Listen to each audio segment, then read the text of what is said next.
All right, welcome back to another edition of Melly Gummy News. We're gonna go ahead and get it started today. Today is September 19, 2021, and the time is 16 in the morning.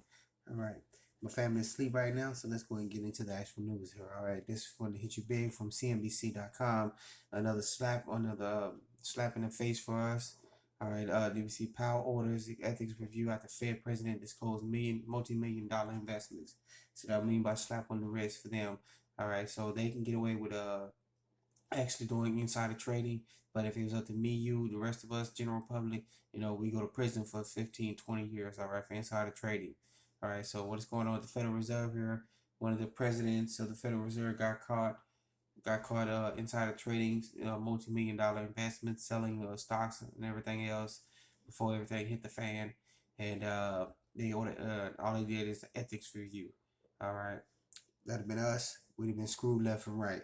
All right, so we're going to get this article that was from CNBC.com. All right, so once again, look at that story. Another way the system is, let's just say, but backwards. The rich get richer, they get slaps on the wrist by the plebeians, as Dr. Jim Willard would say. We get the book thrown at us and the kitchen sink. So get the article.com. That's from CNBC.com. All right, so now our next article here, this is from investmentwatchdog.com. This is a big article here, investmentwatchdog.com. All right, the U.S. debt could be 2,000% of GDP, a $400 trillion nightmare. So basically what they're saying is the real U.S. debt, not what they see on the news networks and even USDebtCloud.org. They're hiding the real true debt, which is $400 trillion. All right, that is unsustainable. It cannot ever be paid back. We'd have to go to 100% tax, and we still won't be able to pay the debt back in time. It takes a couple of generations for us to actually pay that debt off. So many of us would have lived and died, and before we can actually pay that debt off. All right. So we get into a little bit of this article here. Like, I want to read a bit of it for you. All right. New reports say that the real United States national debt could be well over what politicians are telling us.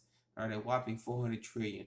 U.S. debt will be 2,000% of GDP, gross domestic product, according to a new calculation that includes the federal government, state, local financial, and so-called entitlement debt. All right, so basically what this article is getting into, they're not telling us the real debt. This is why they realize they can't ever pay the debt back. This is a microcosm of what's going on around the whole world as well, too. All right, if the U.S. has a real debt of $400 trillion,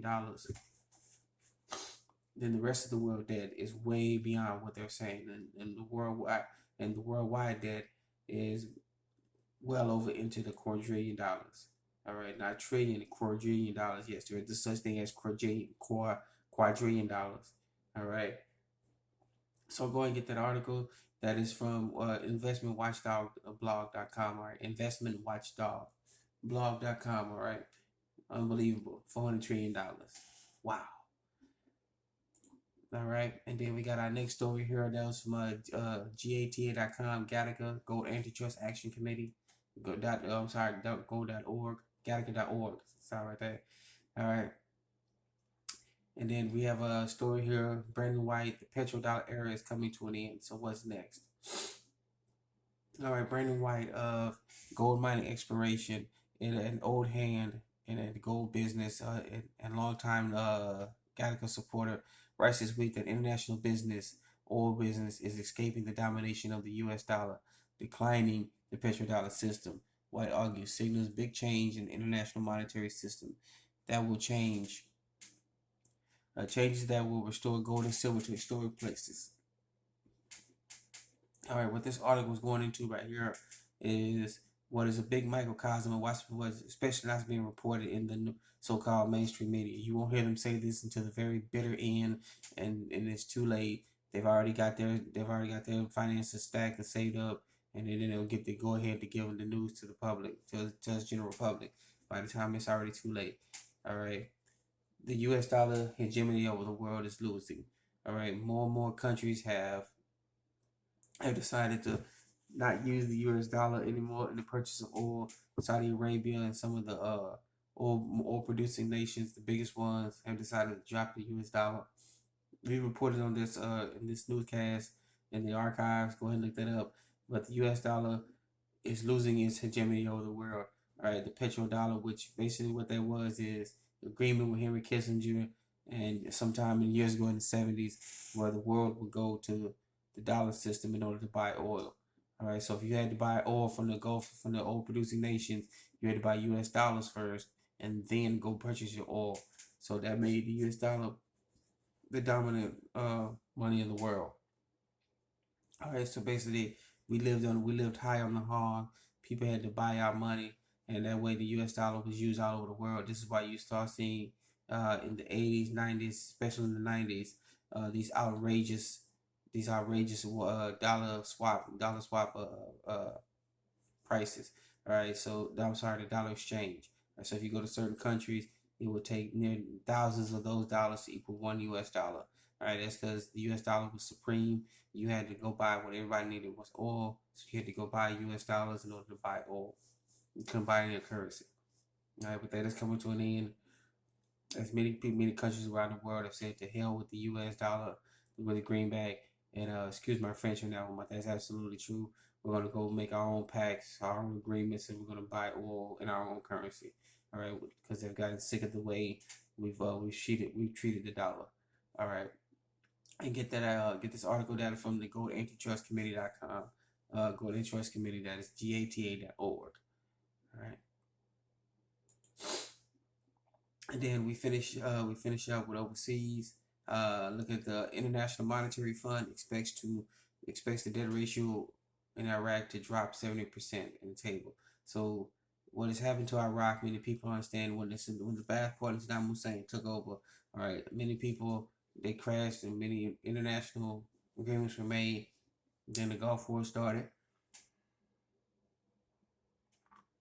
Sorry about that. And the Gulf War started, and Iraq dinars took a dive. All right, they've been taking a dive and a dive and a dive, and they're going lower and lower. One brutal fight after the other, and then finally Iraq is getting back off to they're getting back on their feet. They're getting their finances in order, and they've actually got a new monetary ratio. All right, we reported on Iraq about what's going on. They got their financial system better. That Iraq dinar is to going up and up and up, and they're they're redoing their finances, and they're getting to the point where even the IMF is expect their debt ratio to drop 70%. That is staggering for a country that has been war torn for almost 3 decades now. All right. So what is going on? We got their finances together, and now they're actually getting their stuff together to a point where even the international community has come in and says, "Hey, you might want to take a look at Iraq. They about to drop their debt 70%. If they can do that here in Iraq, what's going on here in the States? What's going on the rest of around the world? With outrageous debt, going debt to debt to debt, and you got politicians and bureaucrats. They were spending money like they're drunken sailors. All right. Sorry to use that term, but I am a sailor, so that's a term that I'm used to saying. All right, that's absolutely true. All right, but with that being said, I want to thank you for joining us on this Melly Gamma News. Please be safe, be sound, and remember, you're your own best financier. You're your own best credit union. You're your own best savings and loans. You're your own best banker. All right, everything starts local. Get it started with the next door neighbor. Get your neighbors started together. Get your community involved, and reach out to other communities. Get involved. Protect each other and be safe, be sound. All right. Once again, thank you for joining us this Melly Gamma News. As we always say, let's get it started.